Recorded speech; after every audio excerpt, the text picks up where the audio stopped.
L'invité de France Bleu Matin est le bâtonnier du barreau de Paris. Noé da Silva, vous recevez Frédéric Sicard, qui représente les 25 000 avocats parisiens. Bonjour Frédéric Sicard. Bonjour. Merci d'être avec nous ce matin. Que pensez-vous de la décision des avocats de Salah Abdeslam de ne plus défendre le suspect clé des attentats du 13 novembre parce qu'il se mure dans son silence? Ça, c'est leur choix.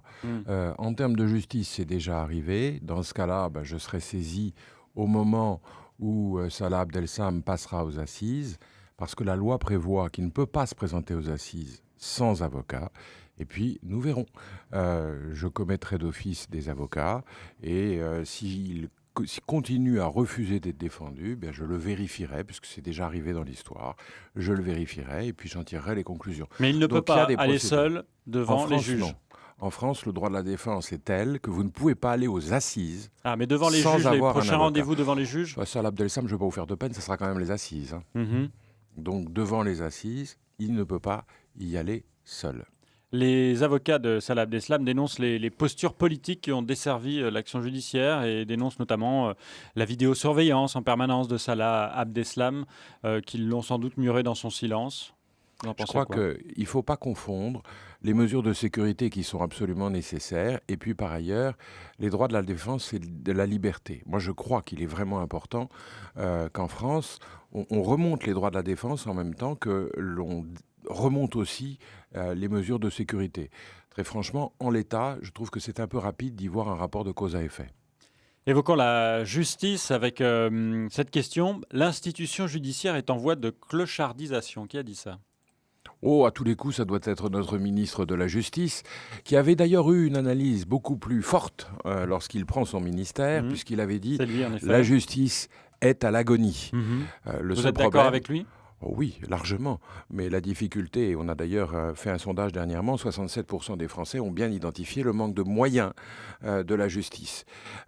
Simplement, je vais vous dire, ce qui est regrettable, c'est que le petit pourcentage d'augmentation du budget qu'il a obtenu, par rapport au trou qu'il y a, c'est quand même jamais qu'un sparadrap. C'est vous donner une aspirine à quelqu'un qui est à l'agonie. C'est quoi? C'est de l'hypocrisie d'arriver et de dire, de satisfaire les troupes en disant oui, il y a un mauvais état de la justice, mais en même temps, il ne dénonce pas le budget? C'est pas l'hypocrisie du ministre. Le ministre se bat pour toujours avoir plus de budget. Mais la vérité, c'est que ça n'intéresse ni le Premier ministre, ni le Président de la République, et encore moins Bercy.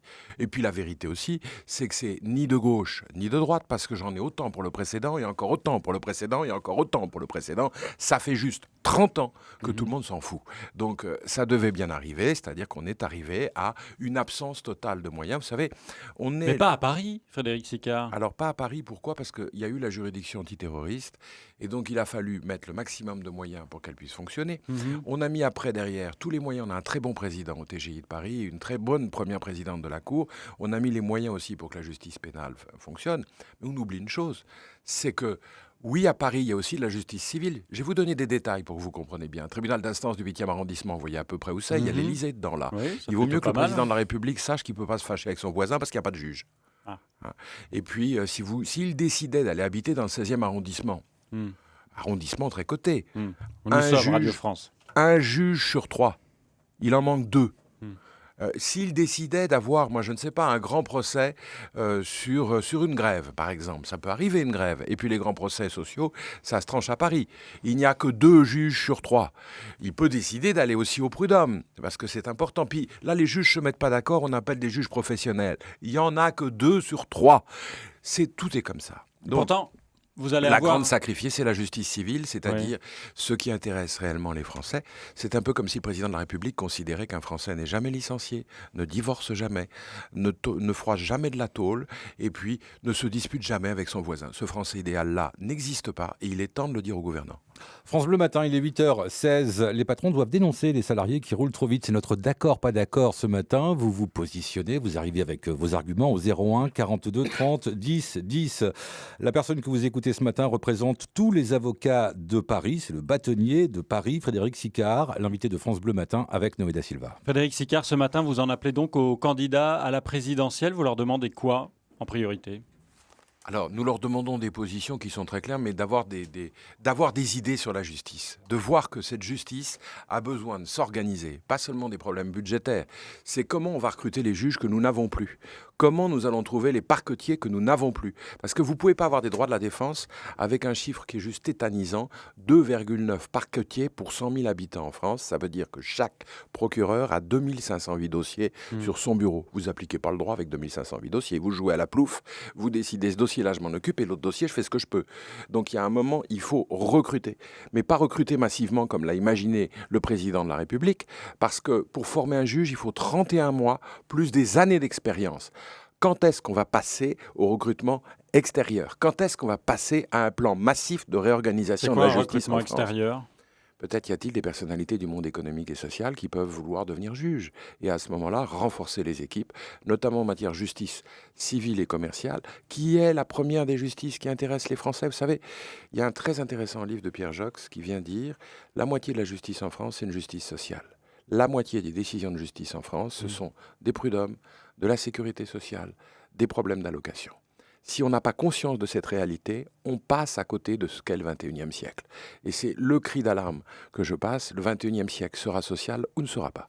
Frédéric Sicard, vous en appelez donc aux candidats à la prochaine élection présidentielle, qu'ils aient un projet pour la justice en France. Est-ce que vous n'estimez pas, vous ne pensez pas que ces hommes politiques, dès qu'ils sont mis en cause par la justice, sont les premiers à la dénoncer et à en dire du mal? Ça peut arriver parce qu'on n'est jamais bien content d'être soi-même concerné.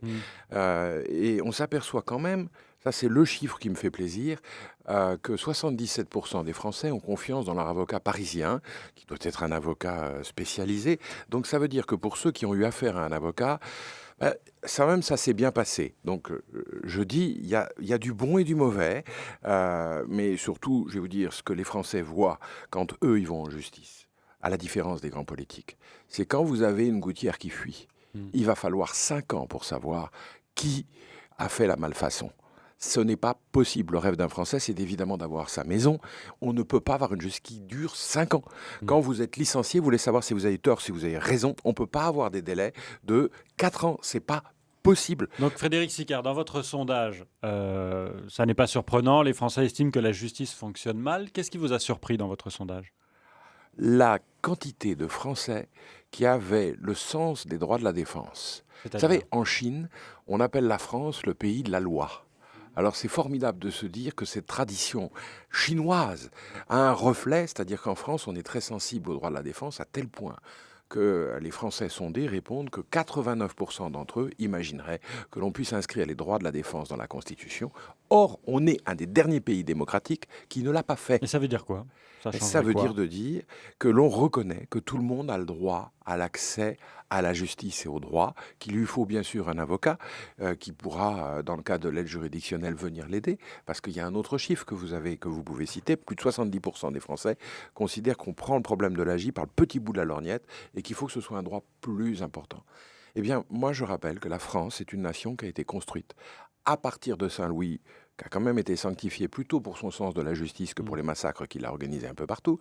Donc, la nation a été construite sur les notions de droit et de justice. La nation ne durera que sur des notions de droit et de justice. Comment se fait-il que celui qui veut devenir président de la République, c'est-à-dire un magistrat suprême, ne s'intéresse pas du tout à ce qu'est la justice? Clochardisé, vous m'avez dit? C'est exactement ça le problème. Merci Frédéric Sicard d'être venu ce matin sur France Bleu. Je rappelle que vous êtes le bâtonnier du barreau de Paris. On peut revoir cette interview en vidéo sur francebleu.fr. Très bonne journée à vous. Merci à vous.